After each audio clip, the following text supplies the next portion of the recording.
Hello and welcome to mental health dot now. आज की video हमारी ब्रेन सीरीज का ही नेक्स्ट पार्ट है. Today we will be talking about the forebrain. So far we have covered the following topics. In the structure of the brain we have talked about the hindbrain, the midbrain and some part of the forebrain. So all the regions mentioned here constitute the forebrain. All the material presented here in blue has already been covered and the material in red is yet to be covered. And today we will be talking about some part of the limbic system as well. Now there is a catch in this. When we talk about the limbic system, so कोई universal agreement नहीं है कि कौन कौन से regions limbic system में आने चाहिए या नहीं आने चाहिए, because there is a very complex relationship between all of these regions. एक साथ ही ये सारे रीजन्स मिलकर काम करते हैं, तो कोई यूनिवर्सल अग्रीमेंट नहीं है इस बारे में कि कौन से रीजन्स आपके लिम्बिक सिस्टम में आने चाहिए नहीं आने चाहिए. So based on the material that you are referring to, ऐसा हो सकता है कि लिम्बिक सिस्टम में उन्होंने सिर्फ septal nuclei, amygdala and hippocampus को डाला हो, थैलेमस हाइपोथैलेमस को मेंशन नहीं किया हो, वो सेपरेटली मेंशन्ड हो. So that is completely up to the material that you are referring to. For now, for this video, we are going to refer to the review paper written by Mohan Das and Raj Mohan, published in the Indian Journal of Psychiatry in 2007.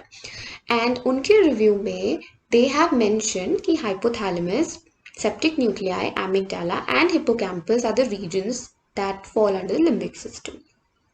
And some other resources that we were able to find, they have also included thalamus as a part of the limbic system. So not to confuse ourselves or you, we have made this bifurcation, we have made this classification.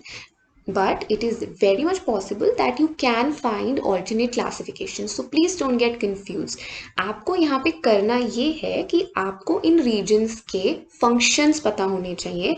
अगर इन regions में damage हो जाता है तो क्या होगा ये पता होना चाहिए.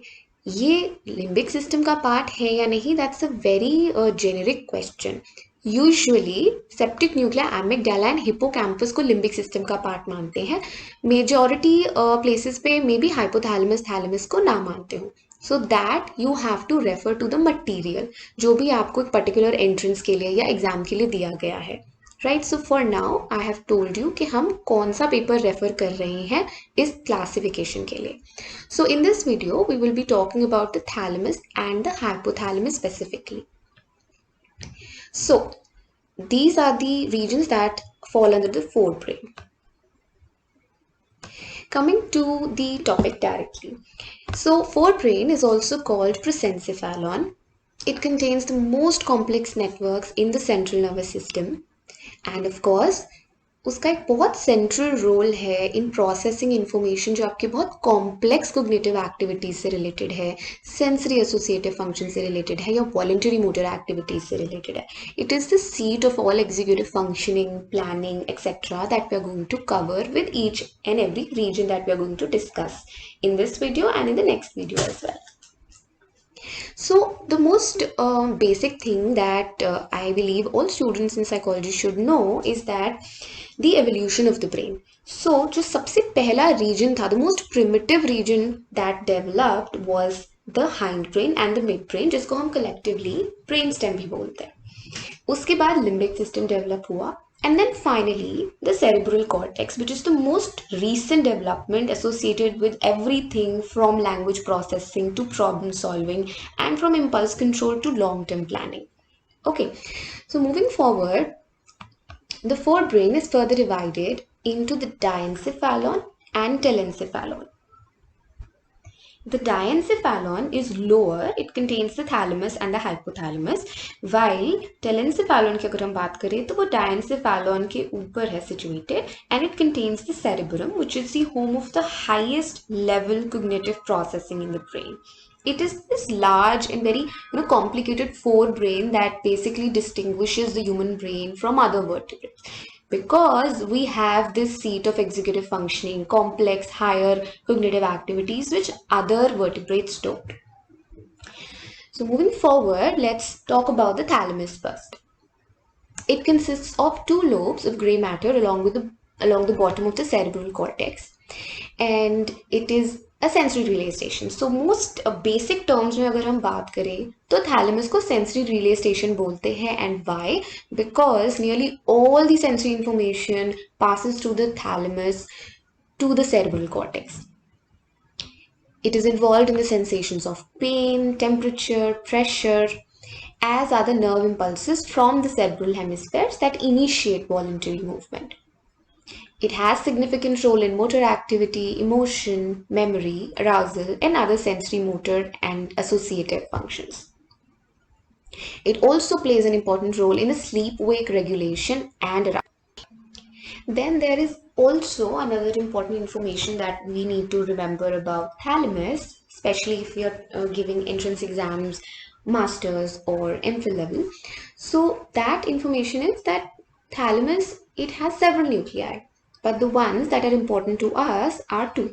So one is the lateral geniculate nucleus and the other is the medial geniculate nucleus. Now why do we need to know, or what do we need to know about them? As I said, the why for the entrances, you need to know this information, because when you read vision or audition the structure and the pathways, then you need to know these structures that they are involved in it.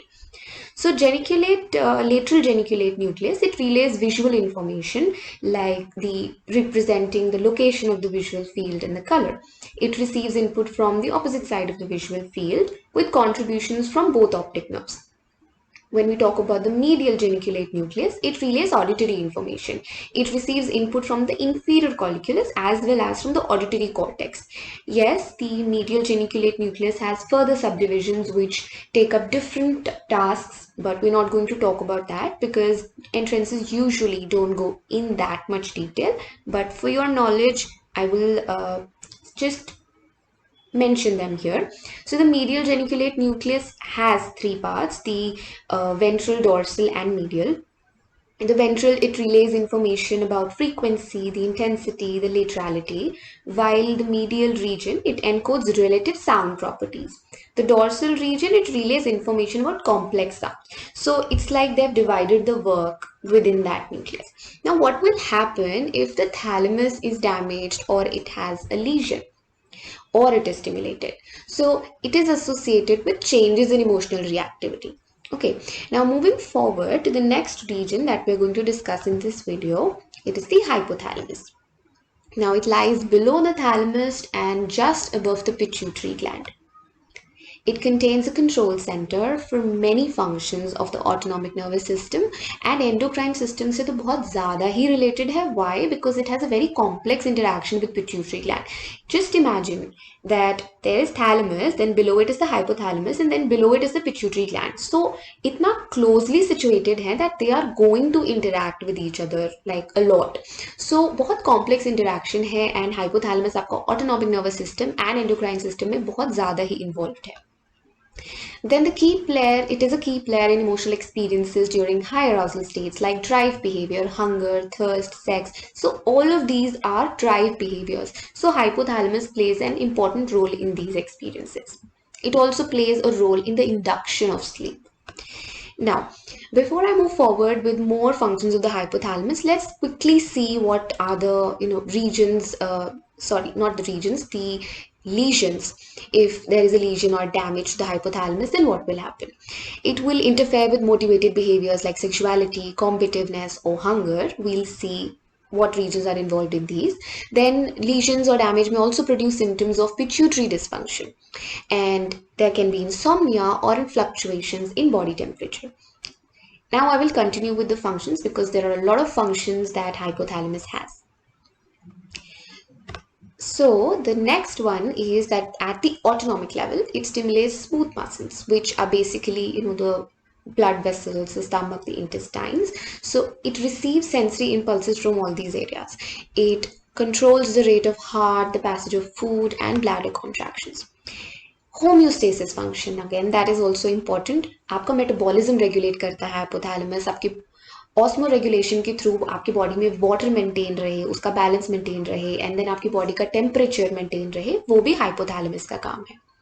Then it produces and secretes not only neurotransmitters and neuropeptides but also several neurohormones that alter the anterior pituitary gland functions, and then two hormones, the vasopressin and oxytocin, that act on distinct target organs. Now, please don't get confused with neurotransmitter, neuropeptides, neurohormones, all these terms. We are going to discuss about all these terms in separate videos as well.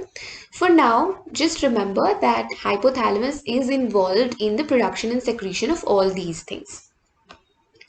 The next is that it also influences caloric intake and weight regulation. So it establishes a stable set point for an individual's weight. Now, these are the three regions that are included or that constitute the hypothalamus, and we are going to talk about each and what will happen if they are damaged or has a lesion. So the first one is lateral hypothalamus, and please focus on the L and the H in red. I'll tell you why I have done that. So lateral hypothalamus is the hunger center, and it plays a very key role in rage and fighting behavior. Okay, now if it is damaged or there is a lesion, it will lead to aphasia, which is basically lacking hunger. Now, the most easiest way to remember this is lateral hypothalamus has the acronym of LH, and damage is lacking hunger, again LH. So you can relate it this way, that lateral hypothalamus is LH and damage is also LH, that is lacking hunger. Then the next one is the ventromedial hypothalamus, or the VMH. Now the VMH is the satiety center. And if it has a lesion or it is damaged, it can lead to obesity. Why? Because there will be hyperphagia. You will not know when to stop because you will not feel satiated. Okay, so if the lateral hypothalamus tells you that you're hungry, the ventromedial hypothalamus will tell you when you're satisfied, when you're satiated.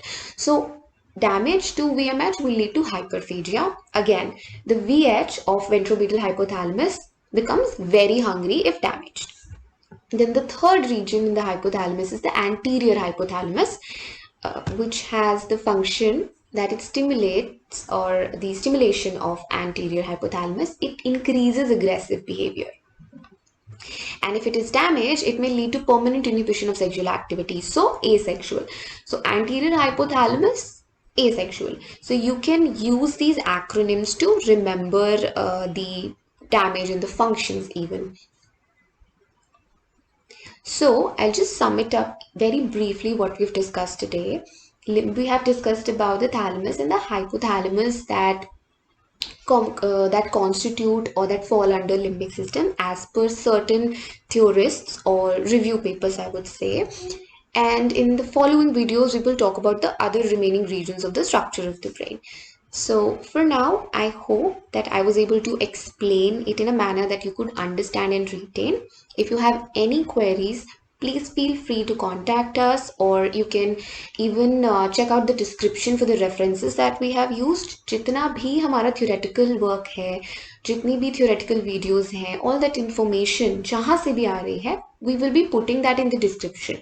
So if you want to know कि ये information कहाँ से ली है, you can check the description for the references, you can contact us, or you can leave a comment asking the same. So thank you so much for listening. I hope it was helpful. Don't forget to like and subscribe our channel. Hit the bell icon to get updates on every time we upload a new video. Stay connected and thank you so much for watching.